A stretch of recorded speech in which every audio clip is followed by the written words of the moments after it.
আসসালামু আলাইকুম আমার প্রিয় আপু ভাইয়া আঙ্কেল আন্টিরা কেমন আছেন সবাই। আশা করি যে যেখানে আছেন সবাই ভালো আছেন, সুস্থ আছেন।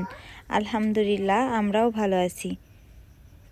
কুয়াশায় চাদরে মুড়ানো শীতের আরও একটি সকালে আপনাদের সবাইকে অনেক অনেক শুভেচ্ছা জানিয়ে আরও একটি ভিডিও নিয়ে আসলাম। গত 2 দিন ধরে ভিডিও দিইনি, তার জন্য সবার কাছে ক্ষমা চাচ্ছি। আমি জানি 2 দিন ধরে আমার অনেক আপুরা ভাইয়ারা আঙ্কেল আন্টিরা আমার ভিডিওর জন্য অপেক্ষা করে থাকছেন, কিন্তু কোনো ভিডিও দিতে পারিনি। তার জন্য খুবই দুঃখিত। আসলে মাঝে মাঝে এমন কিছু পরিস্থিতির শিকার হই, তো সেই অবস্থায় ভিডিও দেওয়ার মন মানসিকতা থাকে না, যার কারণে ভিডিও আর দিতে পারি না বা ফোনটাও হাতে নিতে মন চায় না। তো যার কারণে আর ওইভাবে আপনাদেরকে আমি জানাতে পারি না।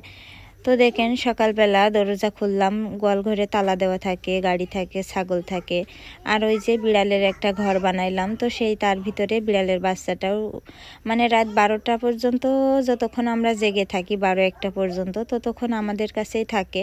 ঘুমানোর সময় ওকে রেখে যায় আর কি ওর ঘরে। তো যাই হোক, এই তো তারপরে আমি যে ছাগলের জন্য খড় কাটতে বসলাম। এখন কিন্তু সকাল 7টা বাজে।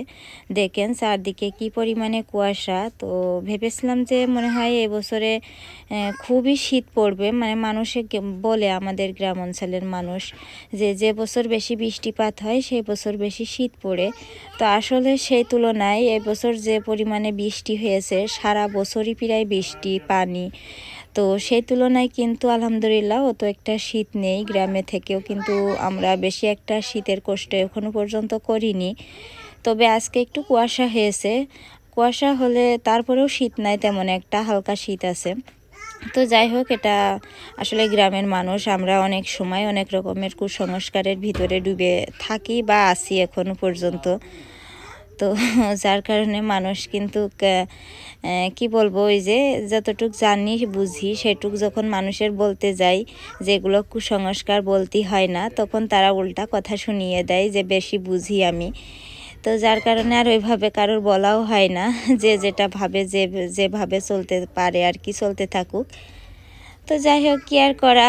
তো এই যে দেখেন খড় কাটা শেষ। এখন ছাগলের জন্য সুন্দর করে আমার হাতের এই যে ওর এই যে খাবারটা মাখানো এত পছন্দ করে আমার ছাগলটা, মানে আমি যেদিকে যাই শুধু আমার দিকে তাকায় আর কি, আর আমার দেখলেই ডাকে শুধু, মানে খেতে চাই। তো তারপরে এদিকে সকালবেলা রোল বের করে রাখিলাম, 4 জনের জন্য 4টে রোল ভাজবো।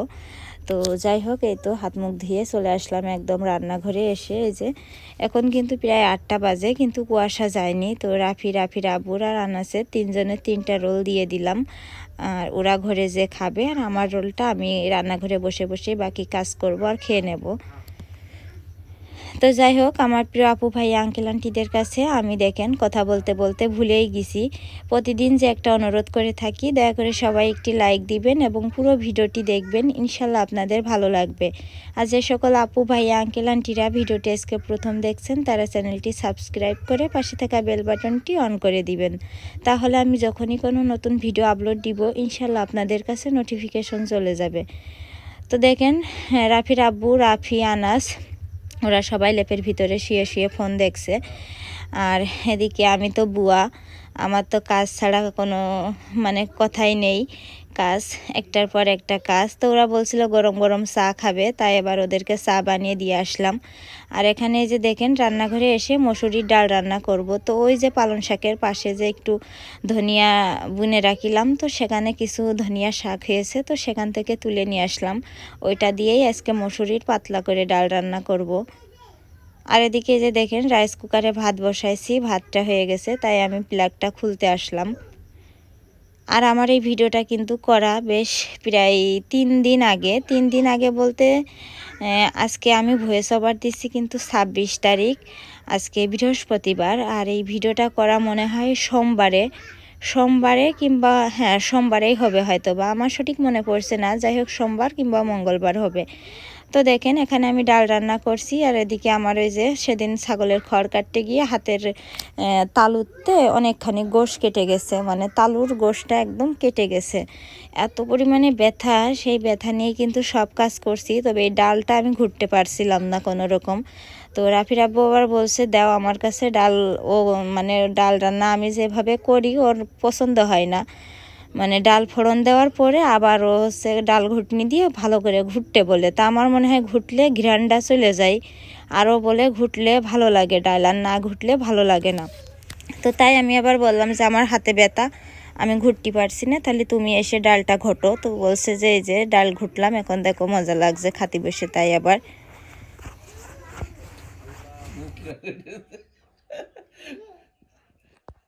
আবু, তাহলে তোমার হাত ধোয়াই দিল তোমার আম্মু?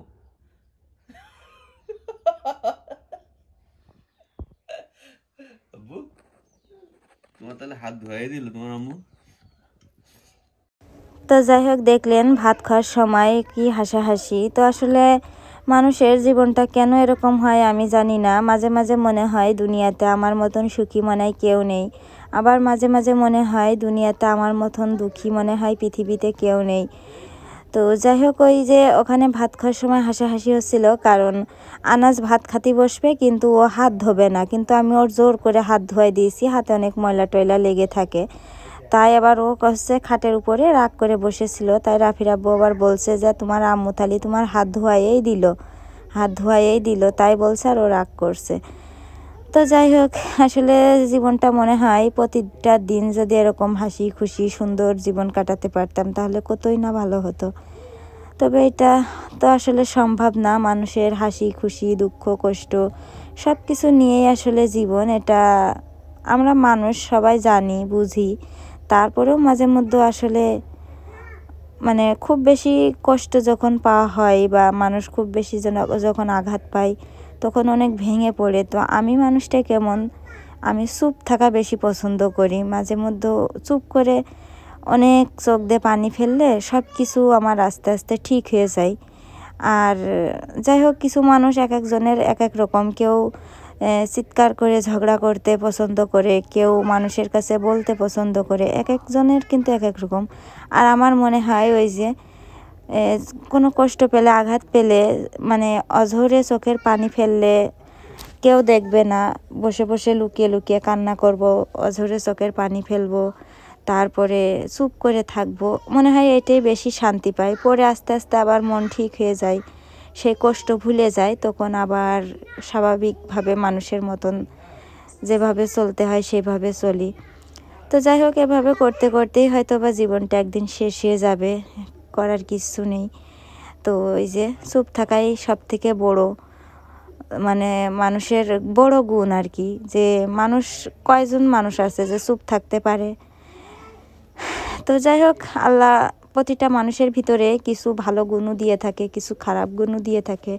একটা মানুষ সব দিক থেকে ভালো হয় তাও না, আবার একটা মানুষ যে সব দিক থেকে খারাপ হয় তাও না। ভালো খারাপ সব কিছু মিলিয়েই কিন্তু একটা মানুষের আল্লাহ সৃষ্টি করে। তো সেরকম আমি আরেকজন মানে প্রতিটা মানুষই এরকম ভালো খারাপ মিলেই কিন্তু সে। তো যাই হোক, সব কথা বাদ দিই, আবার সেই সংসারের কাজে ফিরে আসি। কি আর করব, সবাই দোয়া করবেন আল্লাহ যেন আমার ধৈর্য শক্তি যতটুকু আছে তার থেকে আরও বেশি দ্বিগুণ বাড়িয়ে দেন। এভাবেই যেন জীবনটা কাটাতে পারি ধৈর্য ধরে ধরে, আর কিছু করার নেই। তো এখানে যে দেখলেন রাফির আব্বু তো সেই ডাল ভাত খাওয়া দাওয়া শেষ করে 12টার দিকে গাড়ি নিয়ে চলে গেল। তারপরে যে আমি সংসারের কাজ শুরু করলাম, ভাবলাম এখনও হাতে 1 ঘন্টা সময় আছে, তো জোহরের আজান দেওয়ার আগে কিছু কাজ করি। তো এখানে এই যে সেদিন যে কিছু ধান বিক্রি করে দিলাম, আর যে ধানগুলো ছিল এইগুলো হচ্ছে আতপ ধান, মানে চিড়ে কোটবো, এর ভিতর থেকে কিছু ধান নিয়ে আর কিছু ধান আতপ করব, মানে আতপ চাল করে গুঁড়ো বানাবো এক সময়, এখন না কিছুদিন পরে। তো সেই ধানগুলো সব ইঁদুরে খেয়ে যাচ্ছিল, তাই আর কি ওই ড্রামটার ভিতরে ভরে রাখলাম, রেখে ড্রামটার মুখ বন্ধ করে দিয়ে এখন এই যে দেখেন গোয়াল ঘরটা আমি খুব ভালো করে পরিষ্কার করে নিচ্ছি। আর এই কাজগুলো আসলে গোসল করার আগে না করলেই গা হাত পায়ে অনেক ধুলা ময়লা হয়ে যায়, যার কারণে আর পরে করতে মন চায় না। তো ভাবলাম যে গোসলের আগেই কাজগুলো শেষ করে তারপরে গোসল করব। তো দেখেন আমাদের এই যে সামনের এই জায়গাটার কিন্তু ভিউটা অনেক ভালো লাগে ভিডিওতে। আমার আপুরা আন্টিরা যারা আছেন তারাও কিন্তু অনেক পছন্দ করেন যে বাড়ির সামনের এই ভিউটা খুবই ভালো লাগে দেখতে আপনাদের কাছে। তো যদিও বা আমাদের বাড়িগুলো একদম আটা আটা, সবার বাড়িতেই অল্প অল্প জায়গা, একটা বাড়ির সাথে আরেকটা বাড়ি লাগানো। তারপরে যে দেখেন আমি গোয়ালঘরটা পরিষ্কার করে এসে টেসে তারপরে অফ ক্যামেরায় উঠান ঝাড় দিয়ে যত ময়লা টয়লা ছিল সব ঝুড়িতে করে ফেলে দিয়েছি। ওগুলো আসলে আর ভিডিও করা হয়নি। তো তারপরে এই যে একটু এখন বসে বসে এই যে আগুন ধরাইছি, পানি গরম করছি। তো পানি গরম করছি কারণ মশারি, তারপরে বালিশের কাভার টাবার, বিছানার চাদর টাদর অনেক কিছু পরিষ্কার করতে হবে। কলপাড়ে এক গাদা কাপড় চোপড় জমাইছি। আর এই যে বিড়ালে গতকালকে মানে পটি করে দিয়েছে মশারি ভরে আর বিছানার চাদর ভরে। মানে এমন রাগটা হয়েছে আমার ওর উপরে, তারপর থেকে তোকে আমি ঘরেই ঢুকতে দিচ্ছি না আর। যার কারণে ওর এই যে সিলিং ফ্যানের একটা কার্টন ছিল, তো সেই কার্টনটা সুন্দর করে কস্টেপ দিয়ে এঁটে যাতে বাতাস ঢুকতে না পারে তার ভিতরে বালু দিয়েছি, বালু দিয়ে ওর ঘর বানাইছি সুন্দর করে যাতে ও ঘরে না ঢুকতে পারে। তো দেখেন আমি গরম পানি দিয়ে প্রথম মশারিটা মাখালাম ঠান্ডা পানি দিয়ে, তারপরে এখন গরম পানি দিয়ে এই যে বাকি যে কাপড়গুলো বিছানার চাদর টাদর আছে সেগুলো মাখিয়ে নিচ্ছি।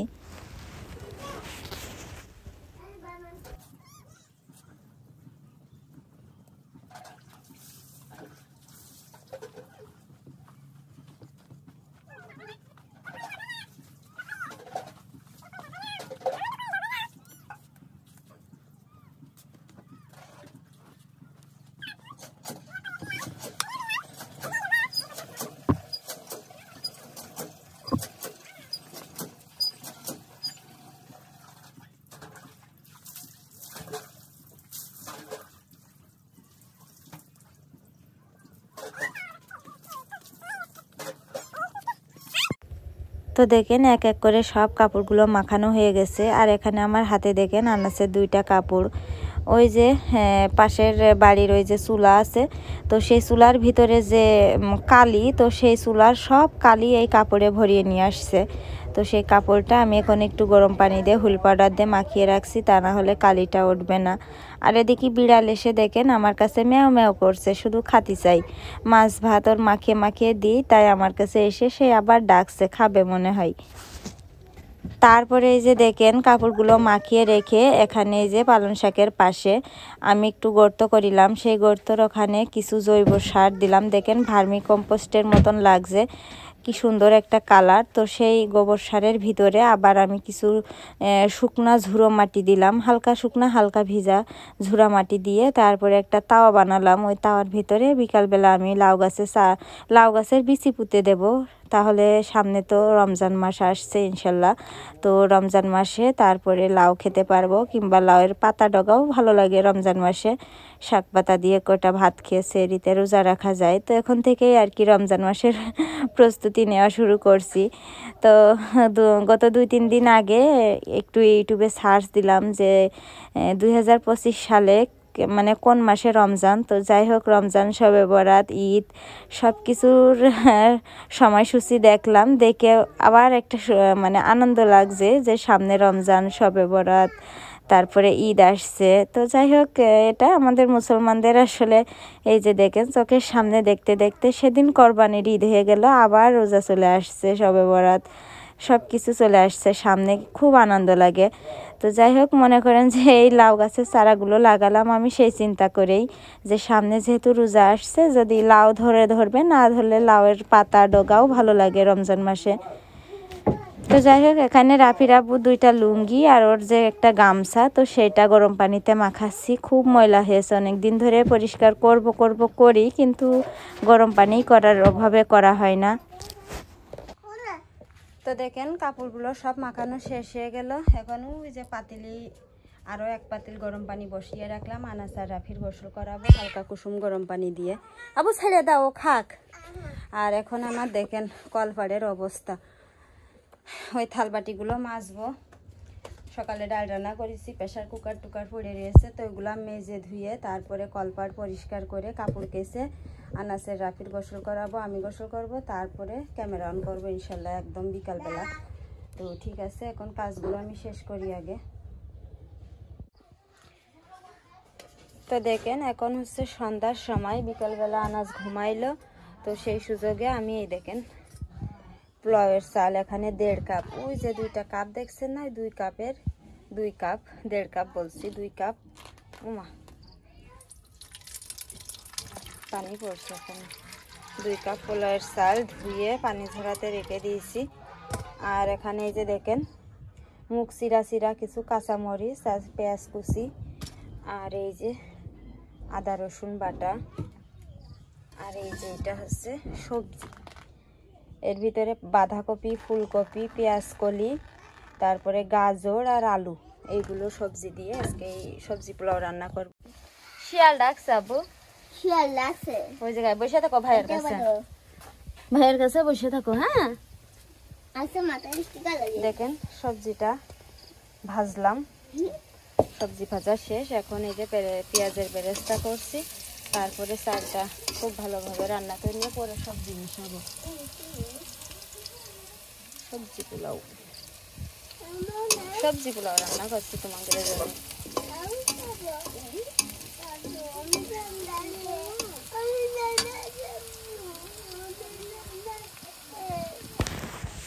তো দেখলেন কি সুন্দর করে মজা করে 2 ভাইয়ের জন্য রান্না করছি। তো ভেবেছিলাম যে ওদের 2 ভাইয়ের খাওয়াবো, তো দেখলাম যে রাতের বেলা আমরা 2 জন আবার কি রান্না করব আবার আলাদা করে। তো পরে আবার আর একটু চাল দিয়েছি যে আমরা অল্প অল্প করে একটু খাবো, ওদের সাথে খেয়ে রাতটা কাটাবো আর কি। তাই আর কি এই তো বেশি করে একটু রান্না করছি আগের চাল থেকে একটু। তো এখানে এই যে বেরেস্তা করে রাখলাম, সবজি ভাজা হয়ে গেছে। তো সব কিছু মিলিয়ে আসলে এই যে রান্না করা শেষ দেখেন। তো খুবই সুন্দর একটা কালারও হয়েছে মাশাআল্লাহ, ঘরে থাকা সামান্য উপকরণ দিয়ে ভালোও হয়েছে। তো এখন এই যে রাফি আর আনাসের আমি খাওয়াই নেব, তারপরে রাতে যখন রাফির আব্বু বাড়ি আসবে তখন আমরা 2 জনে একসাথে খাবো। আব্বু তুমি খাবা? কি রান্না করেছে? না রাফি দেব না, বিসমিল্লাহ নাও। এই যে নাও বিসমিল্লাহ। ও বিসমিল্লাহ বলেছো? দিচ্ছি বিসমিল্লাহ। দাঁড়াও দিচ্ছি আব্বা। আমার দেবে। এটা খাবার? গাজর মজা। আমি খাবো। আলু খাবো না আব্বু? আলু খাবা? গরম গরম। উফ। তো ভেবেছিলাম যে শুধু সবজি পোলাওই খাবো, তারপরে আবার দেখলাম যে রাফির আব্বু আসছে। আসার পরে আমি বলছি যে এখন না সবজি পোলাও রান্না করছি। তো আবার টিটকারি মারা মতন করে হাসছে আর বলছে শুধু সবজি পোলাও খাবো কি দিয়ে, শুধু আবার খাওয়া যায়? তো এই কথা শুনে আর কিছু বললাম না, ঘরে আসলাম। ঘরে এসে এই যে সেদিনকে যে হাঁসের গোশ রান্না করিলাম, তো সেখান থেকে অল্প পরিমাণে একটু মানে 6-7টা আর কি 6-7 পিস হাঁসের গোশ রেখে দিলাম। তো ভাবলাম যে ওইটুক ভিজিয়ে তারপরে ওর ভিতরে একটু আলু কেটে দিয়ে তারপরে একটু ঝোল করি। তো যাই হোক এই যে আমি ঝটপট দেখেন সে মশলা টশলা বেটে অফ ক্যামেরায় রান্না করে নিয়ে আসলাম। তো এখনও আনাস আর রাফি ঘুমায়নি, সেই সন্ধ্যার সময় ওদেরকে খাওয়াইলাম শুধু সবজি পোলাও। আর এখন আবার একটু এই যে ওর ভিতর থেকে কিছু গোশ, তারপর সে গিলা আছে, আলু আছে, তো সেগুলা নিয়ে রাফির আব্বুর জন্য একটু রেখে দিচ্ছি। আর বাকি যা ওদের 2 ভাইয়ের বসে বসে আবার খাওয়াবো, এখন খাওয়াইয়ে তারপর ওদেরকে ঘুম পাড়িয়ে দেব। তো যাই হোক এই খাওয়া দাওয়া দিয়ে ভিডিওটা আজকে শেষ করছি। তো আমার প্রিয় আপু ভাই আঙ্কেল আন্টিদের কাছে আমার আজকের ভিডিওটা কেমন লাগলো কমেন্ট করে জানাবেন। আর যে সকল আপু ভাই আঙ্কেল আন্টিরা ধৈর্য সহকারে আমার পুরো ভিডিওটি দেখছেন সবাইকে অনেক অনেক ধন্যবাদ, এবং সবার জন্য আমার অন্তরের অন্তরস্থল থেকে অনেক অনেক দোয়া করি। ইনশাল্লাহ যতদিন বাঁচবো আপনাদের জন্য অনেক দোয়া করব। আর আপনাদের এই যে মূল্যবান সময় দিয়ে যে আমার ভিডিওটা দেখেন তার জন্য আসলে সারা জীবন আপনাদের কাছে আমি ঋণী থাকবো। কোনো দিন এই ঋণ ভুলতে পারবো না বা শোধ করতে পারবো না। এই যে আমার কতটা যে মানে সাপোর্ট সাহায্য করছেন ভিডিওগুলো দেখে দেখে।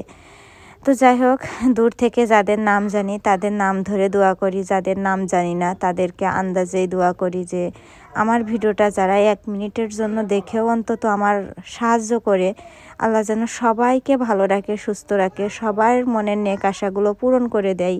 এভাবে অনেক দোয়া করি আপনাদের জন্য। তো যাই হোক, আজকে এখানেই বিদায় নিচ্ছি। দেখা হবে ইনশাল্লাহ পরবর্তী ভিডিওতে। তো সে পর্যন্ত সবাই ভালো থাকবেন, সুস্থ থাকবেন, সবার সুস্বাস্থ্য কামনা করে আজকে এখানেই বিদায় নিলাম। আল্লাহ হাফেজ। আসসালামু আলাইকুম।